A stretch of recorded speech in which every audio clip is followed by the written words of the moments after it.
السلام عليكم ورحمة الله تعالى وبركاته، متابعينا الأعزاء، ومستمرون معكم في جديد الأخبار على الساحة الرياضية في المملكة. الهلال يقرر بيع كانسيلو في الانتقالات الصيفية 15 مليون يورو السعر النهائي، وبرشلونة يطلب التعاقد مع البرتغالي، ومنديز يسعى لحسم وإغلاق الصفقة. تترقب الأوساط الرياضية العالمية فصولا جديدة من الصراع في سوق الانتقالات الصيفية لعام 2026، حيث تصدر اسم البرتغالي جواو كانسيلو مدافع نادي الهلال عناوين الصحف الإسبانية مؤخرا.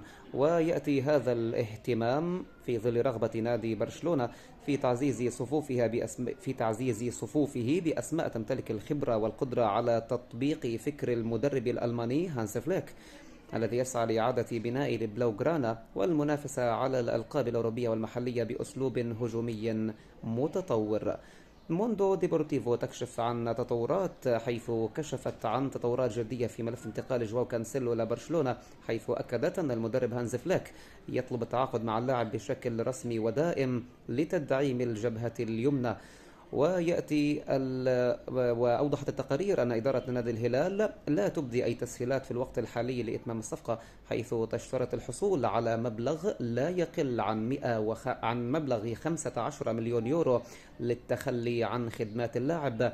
فما توقعاتكم لهذه الصفقة متابعينا الكرام؟ الإجابة لديكم.